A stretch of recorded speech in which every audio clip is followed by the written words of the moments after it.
நாம் கர்த்தருடைய வார்த்தையை கேட்கும்படியாய் தேவ சமூகத்தில் அமர்ந்திருக்கிறோம். இந்த நேரத்துல கூட தேவ செய்திக்கு ஆதாரமாக ஒரு வசனத்தை நாம் வாசிக்க கேட்கலாம்.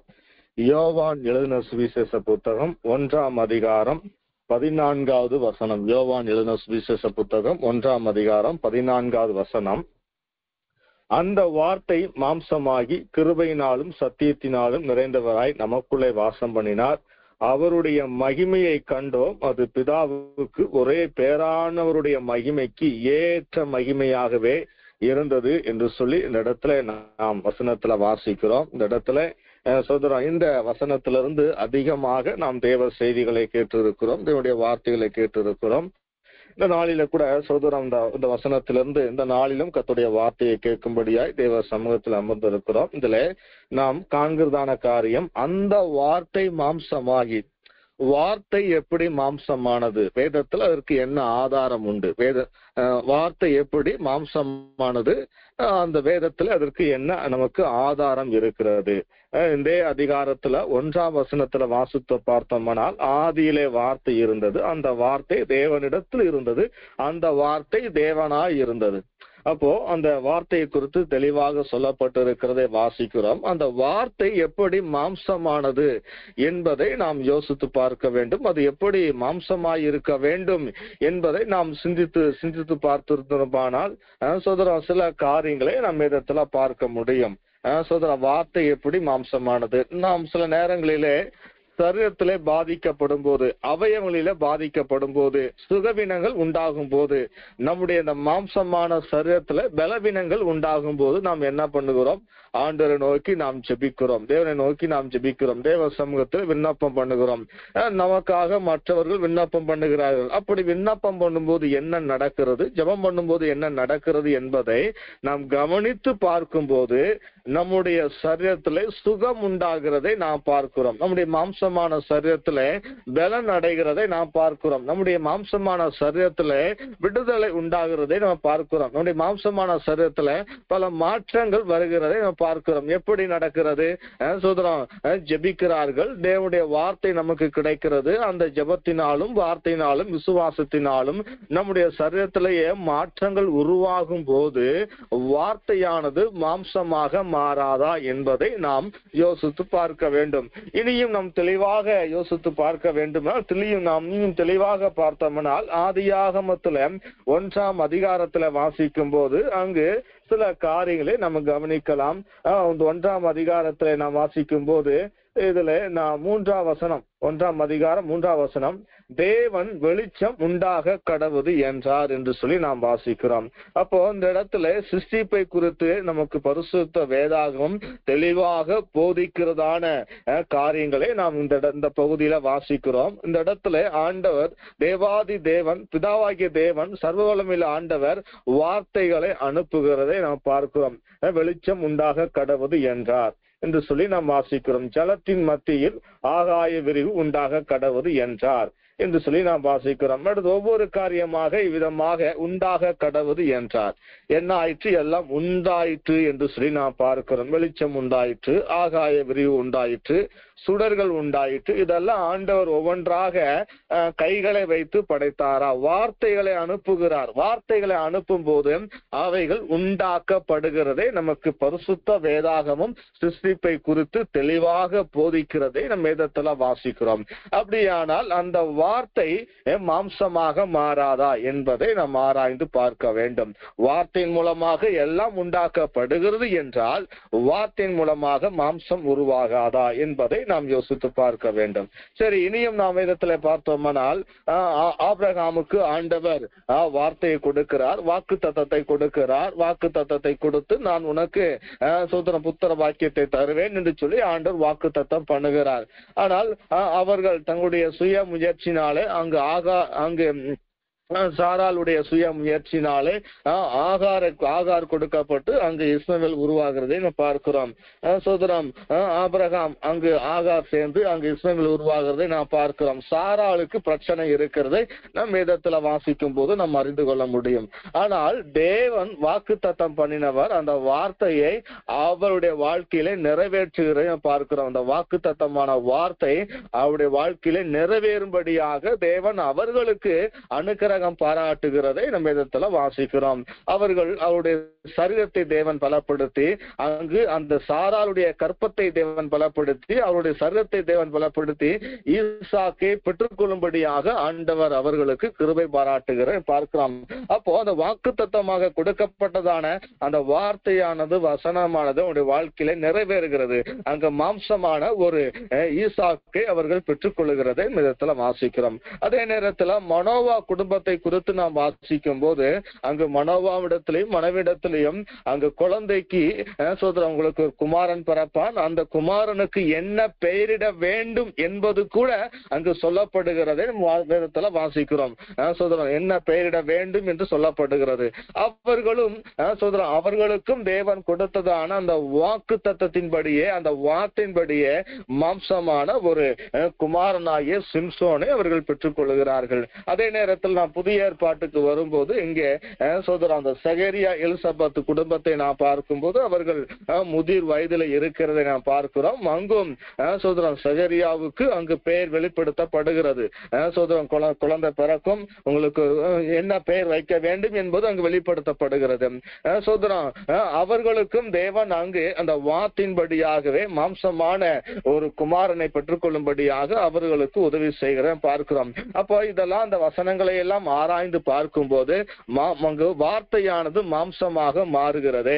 அப்படியானால் அங்கு ஆண்டவராகிய இயேசு கிறிஸ்துவினுடைய அந்த காரியங்களை நாம் ஆராய்ந்து பார்க்கும் போது முழுக்க முழுக்க பரிசுத்த ஆவியினாலேயே அவர் அங்கு மரியாளுடைய அந்த கற்பத்திலே அவர் வித்தாக உருவாக்கப்பட்டு மாம்சமாக அந்த உலகத்துக்கு வருகிறதை நாம் பார்க்கிறோம். அப்படியானால் இவ்விதமாக அந்த வார்த்தையானது மாம்சமாக மாறுகிறதை நாம் வேதத்தில் ஆராய்ந்து பார்க்க முடியும். சரி சோதரம், ஆண்டவராய் இயேசு கிறிஸ்து மாம்சமாக மாம்சத்திலே அவர் இந்த உலகத்திலே அவர் வெளிப்பட்டு விட்டார். அவர் ஏன் மாம்சத்திலே இந்த பூமியிலே வெளிப்பட வேண்டும்? ஏன், எதற்காக மாம்சத்திலே அவர் இந்த உலகத்திலே வெளிப்பட வேண்டும்? எதற்காக வெளிப்பட வேண்டும்? ஏன் வெளிப்பட வேண்டும் என்று சொல்லி நாம் வேதத்திலே நாம் வாசிக்கும் போது வேதம் பரிசுத்த வேதாகமம் இயேசு கிறிஸ்து மாம்சமாக ஏன் பிறக்க வேண்டும், எதற்காக வந்தார் என்பதை குறித்து நமக்கு தெளிவாக போதிக்கிறதான சில காரியங்களை நம்ம விதத்துல வாசிக்க முடியும், பார்க்க முடியும்.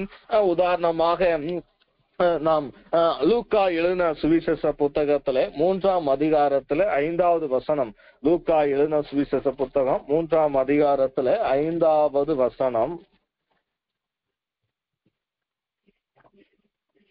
இங்கு நாம் வாசிக்கும் போது மாம்சமான யாவரும் தேவனுடைய ரட்சிப்பை காண்பார்கள் என்றும் வனாந்தரத்திலே கூப்பிடுகளுடைய சத்தம் உண்டாகும் என்று ஏசாயா தீர்க்கதரிசியின் ஆகமத்தில் எழுதியிருக்கிற பிரகாரம் என்று சொல்லி இந்த இடத்துல வாசிக்கிறோம். அப்ப மாம்சமான யாவரும் தேவனுடைய ரட்சிப்பை காண்பார்கள். மாம்சமான யாவரும் தேவனுடைய ரட்சிப்பை காணும்படியாக ஆண்டவராகிய இயேசு கிறிஸ்து எங்கு மாம்சத்திலே வெளிப்பட்டார் என்று சொல்லி நாம் வேதத்திலே பரிசுத்த வேதம் நமக்கு போதிக்கிறதான காரியங்களை நாம் பார்க்க முடியும். இயேசு கிறிஸ்து எதற்காக அவர் மாம்சத்தில் வெளிப்பட்டார்? மாம்சமான யாவரும் தேவனுடைய ரட்சிப்பை காண்பார்கள். அப்போ இந்த மாம்சமான மனிதன் மாம்சத்துல வெளிப்பட்டதான ஆண்டவராகிய இயேசு கிறிஸ்து மூலமாக ஆண்டவராகிய இயேசு கிறிஸ்துவின் வழியாக ரட்சிப்பை காணும்படியாக ரட்சிப்பை பெற்றுக்கொள்ளும்படியாக அவர் வெளிப்பட்டார். உலகத்தில் இருக்கிறதான எல்லா மக்களுக்கும், எல்லா ஜனங்களுக்கும், எல்லா இனங்களுக்கும், எல்லா ஜாதி மக்களுக்கும் ரட்சிப்பை காணும்படியாக ஆண்டவராய் இயேசு கிறிஸ்து மாம்சத்துல வெளிப்பட்டு இருக்கிறதை நம்ம இடத்துல வாசிக்கிறோம். ஆண்டவராய் இயேசு கிறிஸ்து மாம்சத்துல வெளிப்படவில்லை என்றால் அங்கு ரட்சிப்பு கிடையாது, மீட்பு கிடையாது, பாவ மன்னிப்பு கிடையாது. அப்போ ஆண்டவராய் இயேசு கிறிஸ்து மாம்சத்திலே அவர் வெளிப்பட்ட படியினாலே தான் ரட்சிப்பு உண்டாயிருக்கிறது. அப்ப எதற்காக இயேசு கிறிஸ்து மாம்சத்திலே வெளிப்பட்டார் என்று சொல்லி நாம் வேதத்திலே வாசித்து பார்த்தோமானால், மாம்சமான யாவரும் தேவனுடைய ரட்சிப்பை காண்பதற்காக அவர் மாம்சத்திலே வெளிப்பட்டார் என்று சொல்லி நாம் வேதத்திலே காண முடியும். அடுத்து நாம் இரண்டாவது காரியம், யோவான் எழுதின சுவிசேஷ புத்தகத்துல 6ஆம் அதிகாரம் 51வது வசனம். யோவான் எழுதின சுவிசேஷ புத்தகத்துல 6ஆம் அதிகாரம் 51வது வசனம். இந்த இடத்துல நாம் வாசிக்கும் போது, நானே வானத்திலிருந்து இறங்கின ஜீவ அப்பம், இந்த அப்பத்தை புசிக்கிறவன் என்றென்றைக்கும் பிழைப்பான். நான் கொடுக்கும் அப்பம் உலகத்தின் ஜீவனுக்காக நான் கொடுக்கும் என் மாம்சமே என்றார் என்று சொல்லி இந்த இடத்துல வாசிக்கிறோம். இயேசு கிறிஸ்து எதற்காக மாம்சத்தில் வெளிப்பட்டார் என்று சொல்லி நாம் பார்த்தோம்னால், இந்த வசனத்திலே சொல்லப்பட்டு இருக்கிறது உலகத்தின் ஜீவனுக்காக என்று சொல்லப்பட்டு இருக்கிற வாசிக்கிறோம். உலகத்தின் ஜீவனுக்காக நான் கொடுக்கும் என் மாம்சமே. அப்போ அந்த உலகத்தில் உள்ள எல்லா ஜனங்களும், இந்த உலகத்தில் இருக்கிற எல்லா மக்களும், எல்லா ஜனங்களும் ஜீவனை பெற்றுக் கொள்ளும்படியாக பிழைக்கும்படியாக ஆண்டவராய் இயேசு கிறிஸ்து மாம்சத்துல வெளிப்பட்டார். அப்போ இன்றைக்கு உலகத்தில் இருக்கிறதான சகல ஜனங்களும், எல்லா மக்களும், எல்லா ஜனங்களும் அவர்கள் பிழைக்கத்தக்கதாக, ஜீவனை பெற்றுக் கொள்ளத்தக்கதாக இன்றைக்கும் ஆண்டவர் கிரியை செய்து கொண்டிருக்கிறார். இன்றைக்கும் ஆண்டவர் தம்முடைய வல்லமையை வெளிப்படுத்தி கொண்டிருக்கிறார். இன்றைக்கும் ஆண்டவர் தம்முடைய வார்த்தைகளை வெளிப்படுத்தி கொண்டிருக்கிறார். அப்படியே ஆண்டவர் தம்முடைய வல்லமையை, தம்முடைய வார்த்தைகளை வெளிப்படுத்தி எல்லா ஜனங்களும் ஜீவனை பெற்றுக் கொள்ளும்படியாக, எல்லா ஜனங்களும் பிழைக்கத்தக்கதாக, அவரை நம்புகிற விசுவாசிக்கிற யாவரும் பிழைக்கத்தக்கதாக ஆண்டவர் தம்முடைய ஆண்டவராய் இயேசு கிறிஸ்து மாம்சத்திலே வெளிப்பட்டார் என்று சொல்லி நாம் பார்க்கிறோம். அப்ப எதற்காக ஆண்டவராய் இயேசு கிறிஸ்து மாம்சத்தில் வெளிப்பட்டார் என்று சொல்லி நாம் பார்த்தோம்னால், அவர் எல்லா மனுஷரும் ஜீவனை பெற்றுக் கொள்ளத்தக்கதாக மாம்சத்திலே வெளிப்பட்டார் என்று சொல்லி நாம் பார்க்கிறோம். அடுத்து இதே அதிகாரத்திலே நாம் வாசித்து பார்ப்போமானால் 54வது வசனத்துல வாசிக்கும் போது, என் மாம்சத்தை புசித்து என் ரத்தத்தை பானம் பண்ணுகிறவனுக்கு நித்திய ஜீவன் உண்டு, நான் அவனை கடைசி நாளில் எழுப்புவேன் என்று சொல்லி இந்த இடத்துல நமக்கு பரிசுத்த வேதம் போதிக்கிறதை நாம் வாசிக்கிறோம். அப்போ எதற்காக மாம்சத்திலே ஆண்டவராய் இயேசு கிறிஸ்து வெளிப்பட்டார் என்று சொல்லி நாம் பார்த்தோம்னால், இந்த இடத்துல மூன்றாவது காரியமாக நித்திய ஜீவனை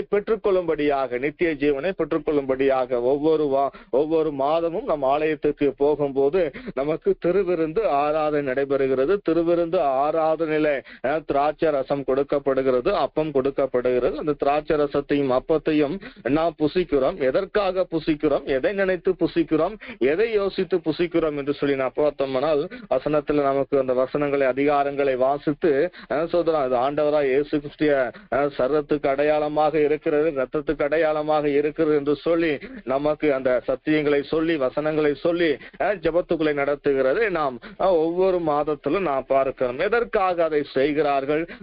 ஆண்டவராய் இயேசு கிறிஸ்து பாடு மரணங்களை நினைவு கூறும்படியாக நாம் அது செய்யப்படுகிறது. அதே நேரத்தில் அந்த வசனத்துல வாசிக்கிற, மாம்சத்தை புசித்து என் ரத்தத்தை பானம் பண்ணுகிறவனுக்கு நித்திய ஜீவன் உண்டு என்று சொல்லப்பட்டு இருக்கிறது. அப்போ எதற்காக இயேசு கிறிஸ்து மாம்சத்துல வெளிப்பட்டார் என்று சொல்லி நாம் பார்த்தோம்னால், நித்திய ஜீவனை பெற்றுக்கொள்ளும்படியாக, நாம் ஒவ்வொருத்தரும் நித்திய ஜீவனை பெற்றுக்கொள்ளும்படியாக, இந்த முழு உலகமும் நித்திய ஜீவனை பெற்றுக்கொள்ளும்படியாக, நித்திய ஜீவனை பெற்றுக்கொள்ளும்படியாக ஆண்டவராகிய இயேசு கிறிஸ்து மாம்சத்திலே வெளிப்பட்டார் என்று சொல்லி நான் பார்க்கிறோம்.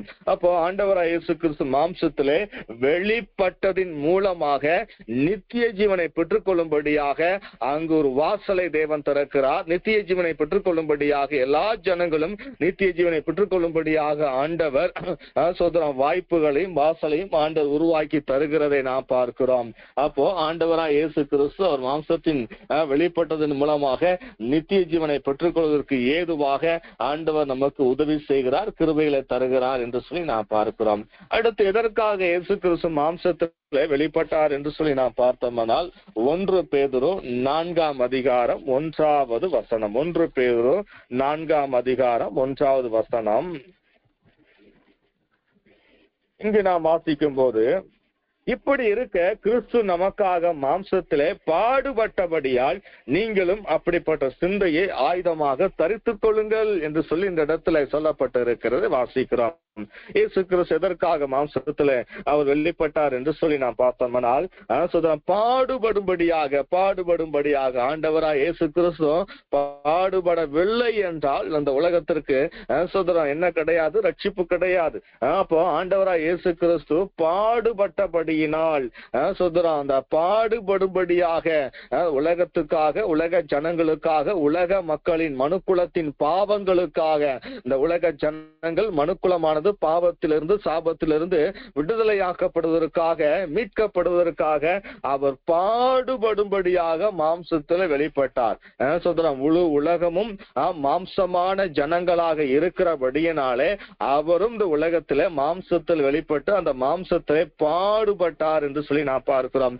அப்போ பாடுபடும்படியாக இயேசு கிறிஸ்து மாம்சத்திலே வெளிப்பட்டார். அப்படி ஒரு மாம்சத்தில் வெளிப்பட்டபடியினாலே அவர் அந்த சரீரத்திலே, அவர் மாம்சத்திலே ஆக்கினைக்குள்ளாக தீர்க்கப்பட்டார் என்று சொல்லி நமக்கு பரிசுத்த வேதாகமும் போதிக்கிறது என்பதை நம்ம இடத்துல வாசிக்கிறோம்.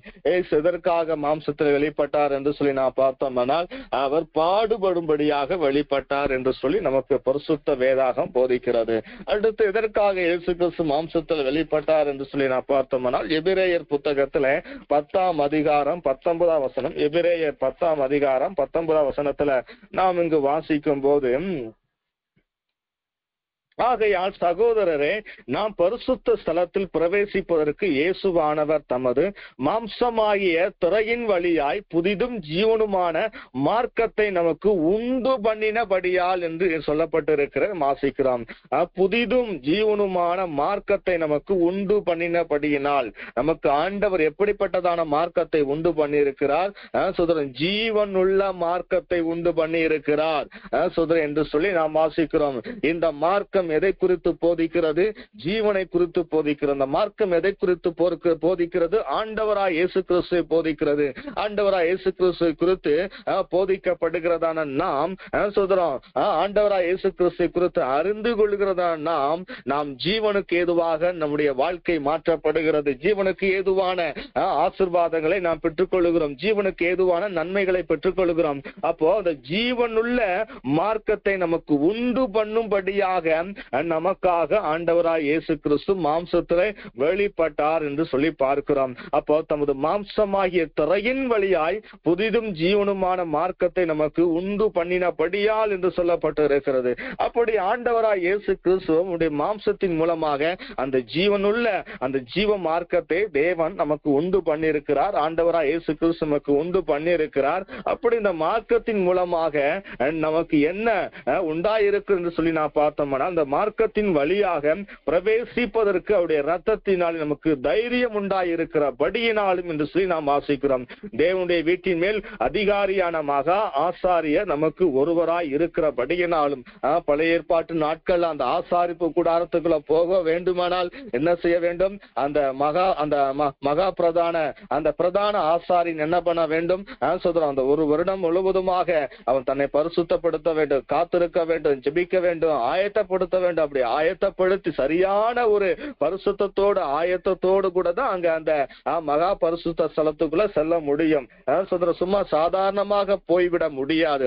அப்போ அதற்கு அவன் பரிசுத்தத்தோடு அந்த பிரதான ஆசாரியன் தன்னை ஆயத்தப்படுத்த வேண்டும். ஆனா இன்றைக்கு நாம் எல்லாரும் தேவ சமூகத்துக்கு வந்து கர்த்தரை ஆராதிக்கிறோம், தேவ சமூகத்துடைய பிரசன்னத்தை உணர்கிறோம். காரணம், ஆண்டவராய் இயேசு கிறிஸ்து நமக்கு மாம்சத்திலே பாடுபட்டபடியினாலே புதிதும் அந்த ஜீவனுக்கு ஏதுவான அந்த மார்க்கத்தை உண்டு பண்ணினபடியினாலே, அவருடைய மாம்சமானது அங்கு ஆக்கினிக்குள்ளாக தீர்க்கப்பட்டபடியினாலே நாம் தேவ சமூகத்துக்கு நாம் ஈஸியாக கடந்து வர முடிகிறது. இல்லை என்றால் அது மிகவும் பழைய ஏற்பாட்டு நாட்களை நான் பார்க்கும் போது அது மிகவும் கடினமான காரியமாக இருந்தது. எல்லாரும் தேவ சமூகத்துக்கு அந்த ஆசாரிப்பு கூடாரத்துடைய அந்த மகா பரிசுத்த ஸ்தலத்திற்கு எல்லாரும் போய்விட முடியாது. அப்போ இன்றைக்கு நம்ம எல்லாரும் கர்த்தரை ஆராதிக்கிறோம், தேவ பிரசன்னத்தை உணர்கிறோம், தேவ சமூகத்துல வந்து அமர்கிறோம் என்றால் அவருடைய சரீரமானது அங்கு ஆக்கினைக்குள்ளாக தீர்க்கப்பட்டபடியினாலே, ஆண்டவர் இயேசு கிறிஸ்து மாம்சத்தில் வெளிப்பட்டபடியினாலே நமக்கு இந்த ஸ்லாக்கியத்தை ஆண்டவர் நமக்கு உண்டு பண்ணி தந்திருக்கிறார் என்று சொல்லி நான் பார்க்கிறோம். அப்போ இயேசு கிறிஸ்து எதற்காக மாம்சத்தில் வெளிப்பட்டார் என்று சொல்லி நான் பார்த்தோம்னால், புதிதும் ஜீவனுமான மார்க்கத்தை நமக்காக உண்டு பண்ணும்படியாக ஒரு மாம்சத்தில் வெளிப்பட்டார் என்று சொல்லி நான் பார்க்கிறோம். அடுத்து மார்க்கில் சுவிசேஷ புத்தகத்துல 10ஆம் அதிகாரத்துல 45ஆம் வசனம் வாசிக்கும் போது, எதற்காக இயேசு கிறிஸ்து மாம்சத்தில் வெளிப்பட்டார் என்று சொல்லி நாம் வாசித்து பார்ப்போமானால், அவர் எல்லா ஜனங்களையும் மீட்கும்படியாக என்று சொல்லி நாம் வாசிக்க முடியும். எல்லா ஜனங்களையும் மீட்கும்படியாக ஆண்டவராய் இயேசு கிறிஸ்து மாம்சத்தில் வெளிப்படவில்லை என்றால் மீட்பு என்பது கிடையாது. பாவத்திலிருந்து, சாபத்திலிருந்து, சோதரம் வியாதியிலிருந்து, சோதரம் பிசாசின் பிடியிலிருந்து மீட்பு என்பது மனுஷனுக்கு கிடைக்காத ஒன்றாக காணப்படும். மார்க் சுவிசேஷ புத்தகத்திலே 10ஆம் அதிகாரம் 45வது வசனம், அப்படியே மனுஷகுமாரனும் ஊழியம் கொள்ளும்படி வராமல் ஊழியம் செய்யும்படியாகவும் அநேகரை மீட்கும் பொருளாக தம்முடைய ஜீவனை கொடுக்கவும் வந்தார் என்று சொல்லி இந்த இடத்துல வாசிக்கிறோம். அப்போ ஆண்டவர் இயேசு கிறிஸ்து மாம்சத்தில் எதற்காக வெளிப்பட்டார் என்று சொல்லி நாம் பார்த்தோம்னால், எல்லா ஜனங்களும் மீட்கப்படும்படியாக நாம் அநேக காரியங்களிலே இன்னைக்கு நாம் மீட்கப்பட்டு இருக்கிறோம். சாபத்திலிருந்து மீட்கப்பட்டு இருக்கிறோம், பாவத்திலிருந்து மீட்கப்பட்டு இருக்கிறோம், பிசாசின் பிடியிலிருந்து மீட்கப்பட்டு இருக்கிறோம், பலவிதமான போராட்டத்திலிருந்து மீட்கப்பட்டு இருக்கிறோம். எதற்காக மீட்கப்பட்டு இருக்கிறோம்? எப்படி மீட்கப்பட்டு இருக்கிறோம்? ஆண்டவராய் இயேசு கிறிஸ்து மாம்சத்துல வெளிப்பட்டபடியினாலே நாம் மீட்கப்பட்டு இருக்கிறோம் என்பதை நாம் யோசித்து பார்க்க வேண்டும். அப்போ ஆண்டவராய் இயேசு கிறிஸ்து எதற்காக மாம்சத்துல அவர் வெளிப்பட்டார்? நாம் மீட்பை பெற்றுக் கொள்ளும்படியாக.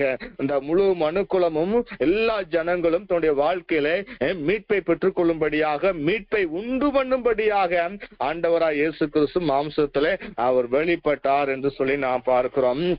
அப்படியானால் இந்த இடத்துல இயேசு கிறிஸ்து எதற்காக மாம்சத்துல வெளிப்பட்டார் என்று சொல்லி நாம் பார்த்தோம்னால், ஒரு 6 காரியம் சொல்லப்பட்டிருக்கிறது நாம் பார்க்கிறோம்.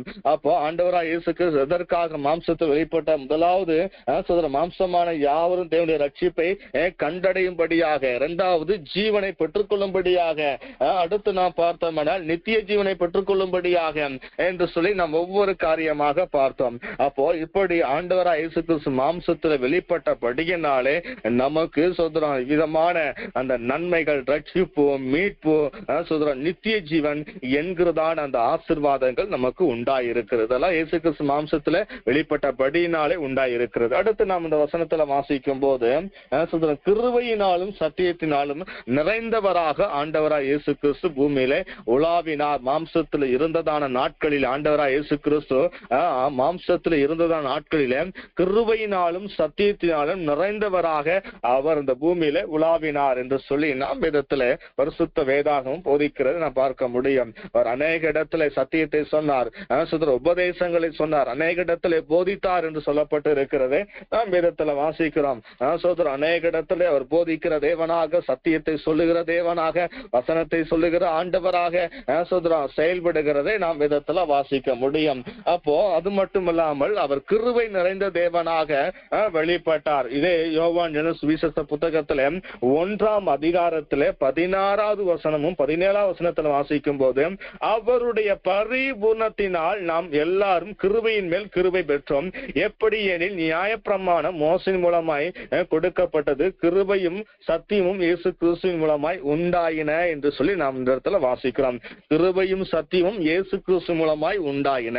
இயேசு கிறிஸ்து மாம்சத்துல வெளிப்படல அப்படின்னா கிருபையும் கிடையாது, சத்தியமும் கிடையாது. சோதரம் பழைய ஏற்பாட்டினுடைய அந்த காலங்களுடைய அந்த தொடர்ச்சி தான் தொடர்ந்து கொண்டே இருக்கும். அப்படி பழைய ஏற்பாட்டினுடைய காலங்கள் தொடர்ச்சியாக தொடர்ந்து கொண்டே இருந்தால் ரட்சிப்பு என்பது யாருக்கு மட்டும்தான்? யூதருக்கு மட்டும்தான். ரட்சிப்பு என்பது இஸ்ரவேலுக்கு மட்டும்தான்.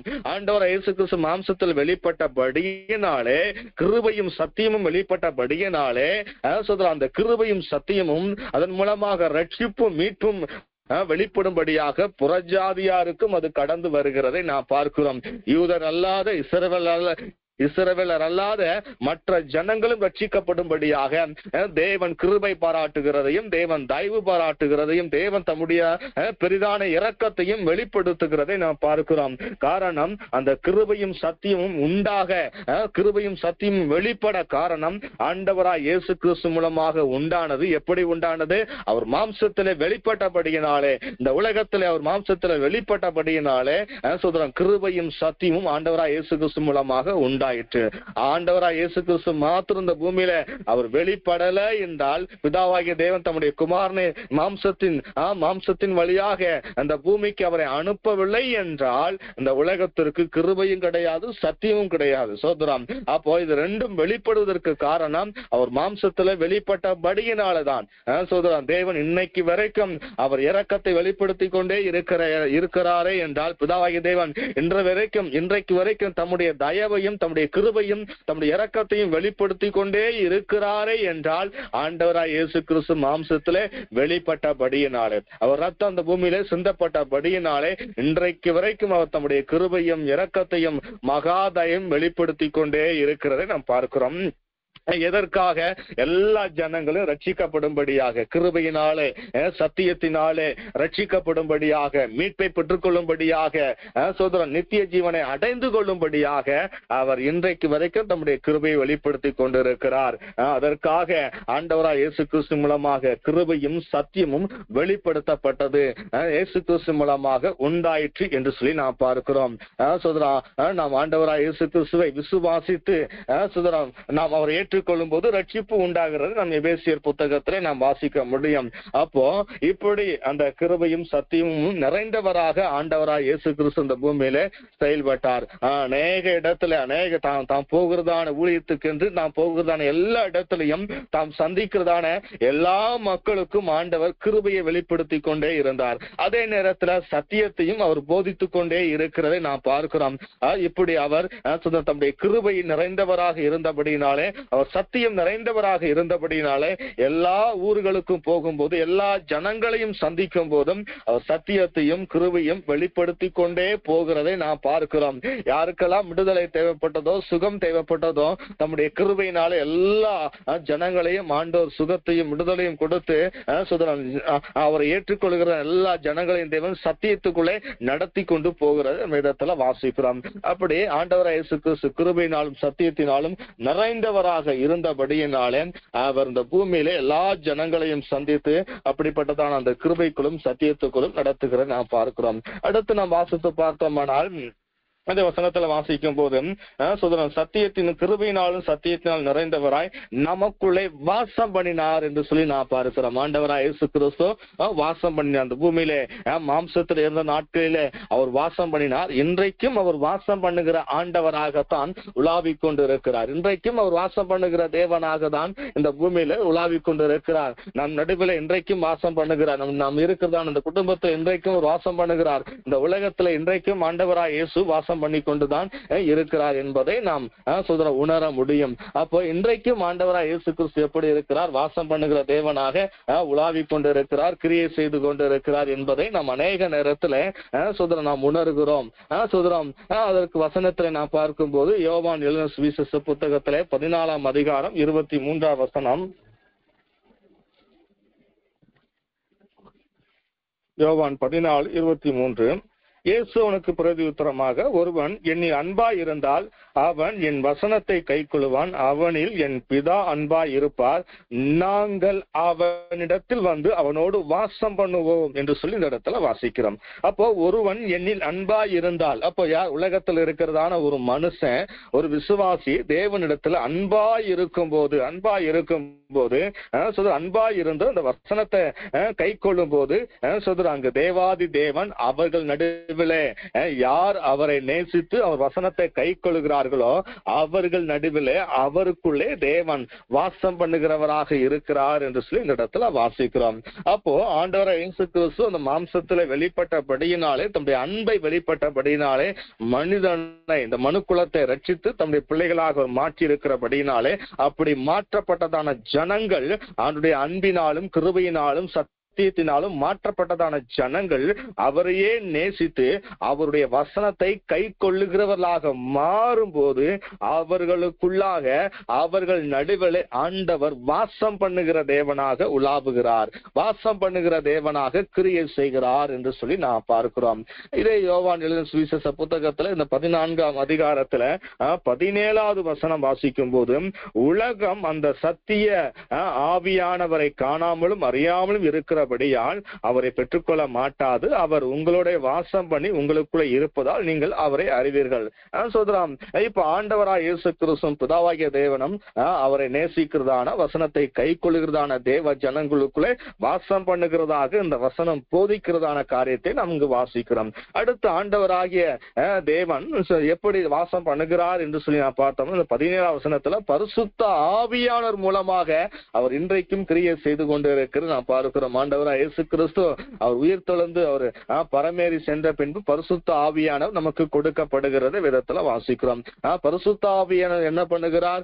நம்மை சகல சத்தியத்துக்குள் நடத்துகிறார். சத்தியம் என்றால் இயேசு கிறிஸ்து என்கிறதான விளக்கமும் நமக்கு வேதத்துல இருக்கிற வாசிக்கிறோம். அப்போ ஆண்டவராய் இயேசு கிறிஸ்து சகல சத்தியத்துக்குள் நடத்துகிறார். சோதரம், பிதாவாகிய தேவன் எப்படிப்பட்டவர், ஆண்டவராய் இயேசு கிறிஸ்து எப்படிப்பட்டவர் சோதரம் என்று சொல்லி அவர் கற்பிக்கிறார். அது மட்டும் இல்லாமல் வேதத்துல சொல்லப்பட்டது எல்லா விதமான சத்தியத்துக்குள்ளும் நடத்துகிறார் என்று சொல்லி நான் பார்க்கிறோம். அப்போ இந்த இடத்துல ஆவியானவர் நமக்குள்ளே வாசம் பண்ணுகிறார். ஆவியான தேவனாக தேவன் நம் நடுவிலே வாசம் பண்ணுகிறார், நமக்குள்ளே உலாவிக் கொண்டு இருக்கிறார் என்று சொல்லி நான் பார்க்கிறோம். அப்போ அவர் எப்படி வாசம் பண்ணுகிறார்? ஆவியான தேவனாக நமக்குள்ளே ஒரு வாசம் பண்ணுகிற ஆண்டவராக கிரியை செய்து கொண்டு இருக்கிறார் என்று சொல்லி நான் பார்க்கிறோம். இன்னும் நான் பார்த்தோம்னால் ஆண்டவராக இயேசு கிறிஸ்து தேவாதி தேவன் எப்படி நமக்குள்ளே வாசம் பண்ணுகிறார் என்று சொல்லி நாம் பார்த்தோம்னால் சகரியா புத்தகம் 2ஆம் அதிகாரத்துல நாம் வாசிக்கும் போது அங்கு சகரியா புத்தகம் 2ஆம் அதிகாரம் 10வது வசனம், சீயோன் குமாரத்தியை கெம்பீரித்து பாடு, இதோ நான் வந்து உன் நடுவிலே வாசம் பண்ணுவேன் என்று கர்த்தர் சொல்லுகிறார். யாரெல்லாம் ஆண்டவரை பாடி துதித்து ஆராதித்து தேவநாமத்தை மகிமைப்படுத்துகிறார்களோ அப்படிப்பட்டதான அந்த ஜனங்கள் நடுவிலே ஆண்டவர் வாசம் பண்ணுகிறவராக இருக்கிறார். அப்போ அவரை ஆராதிக்கிறதான தேவ ஜனங்கள், துதிக்கிறதான தேவ ஜனங்கள், ஆண்டவரை ஆராதித்து மகிமைப்படுத்துகிறதான தேவ ஜனங்களுடைய நடுவிலே ஆண்டவர் வந்து வாசம் பண்ணுகிற தேவனாக உலாவுகிறார். ஆண்டவர் வந்து தங்கி இருக்கிற தேவனாக அங்கு கிரியை செய்கிறார் என்று சொல்லி நான் பார்க்கிறோம். அப்போ ஆண்டவராய் இயேசு கிறிஸ்து தேவாதி தேவன் எப்படி நமக்குள்ளே வாசம் பண்ணுகிறார்? அவர் மாம்சத்தில் இருந்த நாட்களிலே மாம்சத்திலே இந்த பூமியிலே வாசம் பண்ணுகிறார். இன்றைக்கு அவர் எப்படி வாசம் பண்ணுகிறார் என்று சொல்லி நான் பார்த்தோம்னால் அவர் சோதரம் அவரை நேசித்து வசனத்தை கை கொள்கிறதான ஜனங்களுக்குள்ளே தேவன் வாசம் பண்ணுகிறவராக இருக்கிறார். ஆவியான தேவனாக நமக்குள்ளே வாசம் பண்ணுகிறவராக இருக்கிறார். அவரை துதித்து ஆராதித்து பாடி தேவநாமத்தை உயர்த்துகிறவர் நடுவிலே வாசம் பண்ணுகிற தேவனாக இருக்கிறார். அடுத்து நாம் இனி பார்த்தோம்னால் அவர் நமக்குள்ளே எப்படி வாசம் பண்ணுகிறார் என்று சொல்லி நான் பார்த்தோம்னால் அவரே நமக்குள்ளே ஒளியாக வாசம் பண்ணுகிறார். அவரே நமக்குள்ளே சத்தியமாக வாசம் பண்ணுகிறார். அவரே நமக்குள்ளே வசனமாக வாசம் பண்ணுகிறார். வசனத்தை வாசிக்கிறோம், அந்த வசனத்தின்படி நடக்கிறோம், அந்த வசனத்தின்படி வசனத்துக்கு கீழ்ப்படுகிறோம், அந்த வசனம் நம்ம உணர்த்துகிறது. அப்போ வசனமாக வார்த்தையாக ஆண்டவர் நமக்குள்ளே வாசம் பண்ணுகிறார். ஒவ்வொருத்தருக்குள்ளும் ஆண்டவர் அப்படி வாசம் பண்ணுகிறார், ஒளியாக வாசம் பண்ணுகிறார். அப்போ இப்படியெல்லாம் ஆண்டவர் நமக்குள்ளே வாசம் பண்ணுகிற தேவனாக கிரியை செய்து கொண்டிருக்கிறார் என்று சொல்லி நாம் பார்க்கிறோம். அடுத்து நாம் பார்த்தோம்னால் இதே இந்த யோவான் எழுதின சுவிசேஷ புத்தகத்தில் நாம் வாசிக்கும் போது வாசம் அந்த வார்த்தை மாம்சமாகி கிருபையினால் சத்தியத்தினால் நிறைந்தவராய் நமக்குள்ள வாசம் பண்ணினார். அவருடைய மகிமையை கண்டோம் என்று சொல்லி இந்த இடத்துல வாசிக்கிறோம். அவருடைய மகிமையை கண்டோம். ஆண்டவராய் இயேசு கிறிஸ்து பூமியிலே வெளிப்படுத்தப்பட்ட போது அவரே பிதாவாகிய தேவனுடைய மகிமையாக வெளிப்படுத்தப்பட்டார். அதனாலதான் ஆண்டவர் இயேசு கிறிஸ்து சொல்லுகிறார், என்னை கண்டவன் பிதாவை கண்டவன் என்று சொல்லுகிறதை நம்ம இடத்துல வாசிக்கிறோம். அப்போ அவர் மகிமையான தேவனாக வெளிப்படுத்தப்பட்டார். அது பிதாவுக்கு ஒரே பேரானவருடைய மகிமைக்கு ஏற்ற மகிமையாக இருந்தது என்று சொல்லி நான் பார்க்கிறோம். அப்போ இன்றைக்கு இன்றைக்கும் ஆண்டவராகிய இயேசு கிறிஸ்துவை நாம் அறிவதன் மூலமாக, ரட்சிக்கப்படுவதன் மூலமாக, அவரை ஏற்றுக்கொள்ளுவதன் மூலமாக மகிமையை காண்கிறவர்களாக ஆண்டவர் நம்மை உருவாக்கி நம்மை தேர்ந்தெடுத்து வைத்திருக்கிற நாம் பார்க்கிறோம். ஒரு நாள் வரும் நித்திய ஜீவனுக்குள்ளாக நாம் போகும்போது அன்னைக்கு நேருக்கு நேராக நாம் பிதாவாகிய தேவனுடைய மகிமையை காண்போம். இந்த வாய்ப்பும் இந்த ஸ்லாக்கியமும் எப்படி நமக்கு கொடுக்கப்பட்டது? ஆண்டவராய் இயேசு கிறிஸ்து மாம்சத்தில் வெளிப்பட்டபடியினால் மட்டுமே நமக்கு கொடுக்கப்பட்டிருக்கிறதை நாம் பார்க்கிறோம். அப்போ ஆண்டவராய் இயேசு கிறிஸ்து மாம்சத்திலே வெளிப்பட்டபடியினாலே அவர் எத்தனை மகிமையான காரியங்களையும் எத்தனை ஆசீர்வாதமான காரியங்களையும் நமக்கு இந்த பூமியிலே கொடுத்து கொண்டு இருக்கிறார் என்பதை நமக்கு அதை குறித்து வேதம் போதிக்கிறதான காரியங்களையும் நாம் ஒவ்வொரு நாளும் வசனத்தின் மூலமாக நாம் அறிந்து கொண்டே இருக்கிறோம். அப்போ அவருடைய மகிமையை காணத்தக்கதான தேவ ஜனங்களாக ஆண்டவர் நம்மை மாற்றி வைத்திருக்கிறார். ஒரு நாள் வரும், அந்த நாளிலே நாம் அவருடைய மகிமையை நேருக்கு நேராக காணத்தக்கதான அந்த காலங்களையும் அப்படிப்பட்டதான அந்த கிருபைகளையும் ஆண்டவர் நமக்கு தருகிற தேவனாக இருக்கிறார். இன்றைக்கும் அவருடைய மகிமையை நாம் நம்முடைய வாழ்வில உணர்ந்து கொண்டிருக்கிறோம். ஒரு நாள் வரும், அன்றைக்கு அந்த நாளிலே அவருடைய மகிமையை நாம் காண்போம். அப்போ இப்படியாக தேவன் நம்மை அவருடைய மகிமையை காணத்தக்கவர்களாக நம்மை நடத்தி கொண்டு வருகிற இடத்துல வாசிக்கிறோம். அப்போ இந்த இடத்துல வாசிக்கிறோம், அந்த வார்த்தை மாம்சமாகி கிருபையினாலும் சத்தியத்தினாலும் நிறைந்தவராக நமக்குள்ளே வாசம் பண்ணினார் என்று சொல்லி நான் பார்க்கிறோம். இன்றைக்கும் அவர் கிருபையினாலும் சத்தியத்தினாலும் நிறைந்த ஆண்டவராக நமக்குள்ளே வாசம் பண்ணுகிறபடியினாலே தொடர்ந்து நாம் கர்த்தரை தேடும் போது, ஆராதிக்கும் போது ஆண்டவர் நமக்குள்ளே வாசம் பண்ணி நம்மையும் கிருபைக்குள்ளாக சத்தியத்துக்குள்ளாக நடத்துகிற தேவனாக அவர் நம்முடைய வாழ்க்கையில செயல்பட்டு நித்திய ஜீவனை பெற்றுக்கொள்ளவும், அது மட்டுமில்லாமல் ரட்சிப்பை காணவும், மீட்பை காணவும் நமக்கு உதவி செய்கிறார், பலன் தருகிறார். ஆகவே இந்த நாளிலே கேட்டதான அந்த வார்த்தையின்படி ஆண்டவராய் இயேசு கிறிஸ்து மாம்சத்துல வெளிப்பட முடியுமா? வெளிப்பட்டார். எப்படி வெளிப்பட்டார்? எதற்காக வெளிப்பட்டார்? ஏன் வெளிப்பட்டார்? அவர் எப்படி கிருபையினாலும் சத்தியத்தினால் நிறைந்தவராக இந்த பூமியில காணப்பட்டார்? அவர் எப்படி வாசம் பண்ணுகிறார் என்று சொல்லி அநேக காரியங்களை கேட்கும்படியாக ஆண்டவர் நமக்கு கிருபையில தந்தார். நாம் தொடர்ந்து சோதரம் ஜெபிக்க போகிறோம். கேட்டதான வார்த்தைகளுக்கு நாம் அர்ப்பணித்து நாம் எல்லாரும் ஸ்தோத்திரம் பண்ணி தேவநாமத்தை மகிமைப்படுத்த போகிறோம். பரலோகத்தின் ஆண்டவரே, அப்பாம துதிக்கிறோம், ஸ்தோத்தரிக்கிறோம் தகப்பனே. இந்த நாளிலே அப்பாம துதிக்கிறோம், ஸ்தோத்திர விதமாக ஆராதிக்க, துதிக்க, ஸ்தோத்தரிக்க, உங்க நாமத்தை மகிமைப்படுத்த, வசனங்களை வாசிக்க, வசனங்களை அறிந்து கொள்ள ஆண்டவர்களுக்கு தந்த நல்ல கிருபைகளுக்காக அப்பாம துதிக்கிறோம், ஸ்தோத்தரிக்கிறோம் தகப்பனே. உங்க நாமத்தை நாங்கள் மகிமைப்படுத்துகிறோம் தகப்பனே. ஆண்டவரே, நல்ல கிருபைகளை எங்களுக்கு தந்தீரே, கிருபைகளை பெற்றுக்கொள்ளும்படியாய் எங்களுக்கு உதவி செய்தீரே, உமக்கு ஸ்தோத்திரம் தகப்பனே. கர்த்தாவே, துதிக்கிறோம், ஸ்தோத்தரிக்கிறோம். நாள் முழுவதும் எல்லா தேவ பிள்ளைகளோடு கூட கர்த்தர் கூட இருந்து நடத்தும்படியாய், ஆசீர்வதிக்கும்படியாய் துதிக்கிறோம், ஸ்தோத்தரிக்கிறோம் தகப்பனே. நாளிலே ஜெபத்திலே கலந்து கொண்டதான எல்லா தேவ பிள்ளைகளையும் கர்த்தர் குடும்பமாய் ஆசீர்வதிங்க ஆண்டவரே. வேறு பேராய் ஆசீர்வதிங்க ஆண்டவரே. நபராய் ஆசீர்வதிங்க ஆண்டவரே. எல்லா தேவ பிள்ளைகள் மீதும் நம்ம குடும்பங்கள் மீது நசரனாகிய இயேசுவின் நாமத்தினாலே கிருபைகளை கட்டவிழ்க்கிறோம், நன்மைகளை கட்டவிழ்க்கிறோம், ஆசீர்வாதத்தை கட்டவிழ்க்கிறோம். அப்பா துதிக்கிறோம், சோதரிக்கு ஜெபத்துக்கு வந்ததான எல்லா தேவ ஜனங்களையும் கர்த்தர் விசேஷமாய் ஆசீர்வதிக்கும்படியாய் உடைய கிருபையினால் நிரப்பி கர்த்தர் நீங்க அனுப்பும்படியாமே நோக்கி நாங்கள் பார்க்கிறோம் தகப்பனே. இந்த ஜெப நேரங்கள் தேவன்களுக்கு ஆசீர்வதித்து தந்தபடியால் நமக்கு நன்றிகளை நாங்கள் ஏறெடுக்கிறோம் தகப்பனே. நன்றி அப்பா, நன்றி அப்பா, நன்றி அப்பா, நன்றி அப்பா, நன்றி அப்பா. அப்பா துதிக்கிறோம், ஸ்தோத்திரிக்கிறோம். இயேசு கிறிஸ்து மூலம் ஜெபிக்கிறோம் நல்ல பிதாவே. ஆமென், ஆமென், ஆமென்.